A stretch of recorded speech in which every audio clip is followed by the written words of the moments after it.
Hello and welcome to the 11th episode of the Magazine Monologues. Today's article is going to be coming from the April 2021 Scientific American, headlined The Math of Making Connections.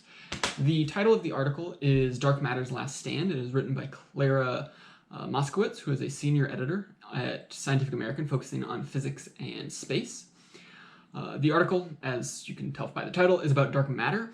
And an interesting thing about dark matter is physicists for a very long time have known that it exists, but there's been no actual observation of it. A similar phenomenon would be like the Higgs boson, which I don't remember the exact year, but within the recent past was actually documented as existing. But for a long time, it just showed up in a model. But with dark matter, so if this was metal and I had a magnet under here and I was able to move like this, you'd probably guess, oh, there's a magnet under the table, right? But you'd never see the magnet. And that's kind of what's happened with dark matter is they see a lot of these interactions and effects, and it shows up in math models, shows up in experiments, shows up in effects, but they've never actually observed dark matter. The article talks about an experiment at the San Grasso National Laboratory in Italy called the XENON experiment. It's all capitalized, but it does involve the element xenon. The goal of the experiment is to identify and observe dark matter. The current beliefs, well, belief is not the right word to use in science. The best guess for science is that dark matter is what's called a WIMP, a weakly interacting massive particle, I believe. Let me check my acronym real fast. WIMP, a weakly interacting massive particle, correct? That ranges in size from the size of a proton or 1,000 times the size of a proton. But they've ruled out half of the various ideas for what WIMP it could be. They model it and then they do an experiment, and the experiment says, no, that's not right. They ruled out about half of those. There are other ideas for dark matter that are being tested, such as just other particle types like an axion or dark gluon, dark muons, dark quarks, those kind of things, which the dark gluon, dark quark, those have not been observed either. The idea is that it would be identical to a normal gluon or quark and then have the dark matter properties. Or alternatively, it might not be a particle at all. It's all kind of up in the air because it's never been observed. We don't know what it is. But the XENON experiment is hoping to solve that. The XENON experiment has been running for a long time. It's at least 10 years. The person that they spoke to in the article was somebody who had been working on the XENON experiment for at least 10 years. I don't know if it started before 2010 or not. But they are starting their newest version of the XENON experiment called XENONnT. The N was lowercase, the T was uppercase. I don't know why.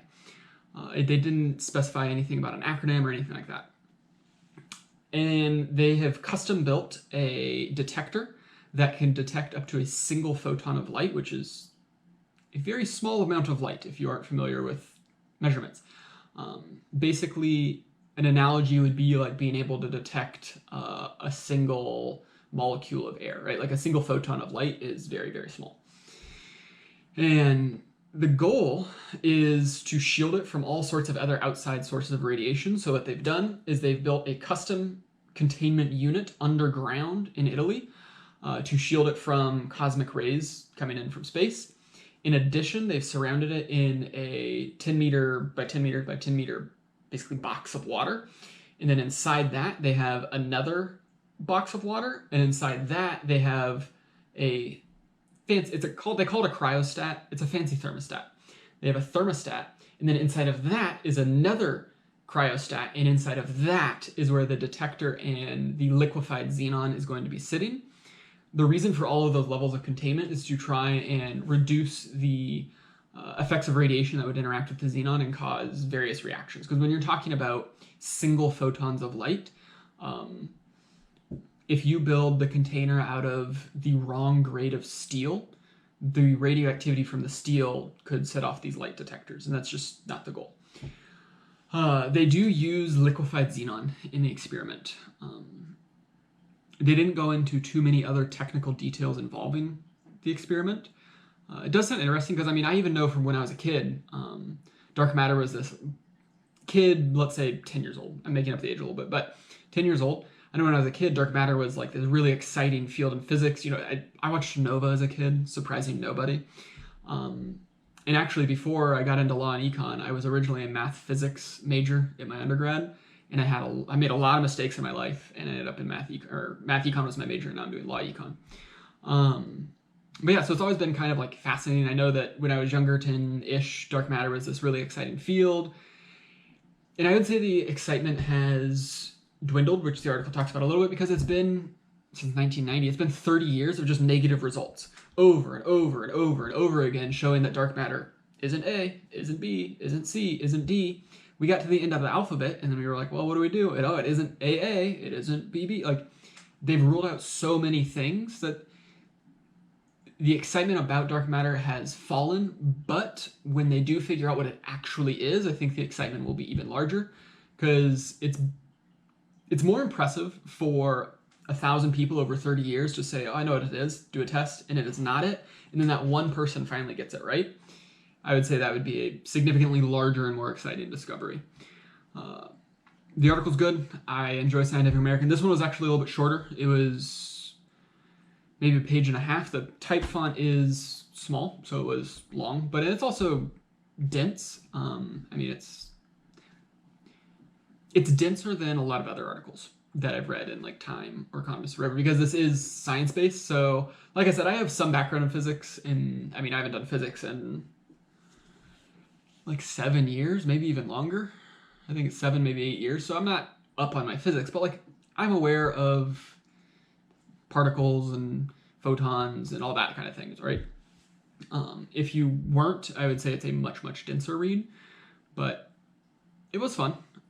There's a lot of other great things in here, which this is a monthly magazine, so I will most likely do at least one more video about Scientific American, but there are a lot of smaller things in here, like in the very back, I want to say it's the very last page. Yeah, they have a graphic, and apparently every month they do a graphic like that, and this month is some scientists have finally kind of like, I thought that this was already known. The magazine says it was recently discovered, is they've determined how quickly all the different cells in the body turn over. So like, you know, after 3 days, what happens, or 10 days, or 100 days, or anything like that.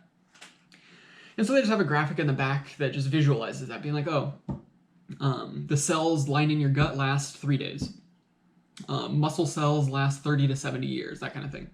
And then there's also another column, which is also right in the back, called 50, 100, and 150 years, which is fun, because what they do is they go back to the April 1971 issue, April 1921, and April 1871 issues.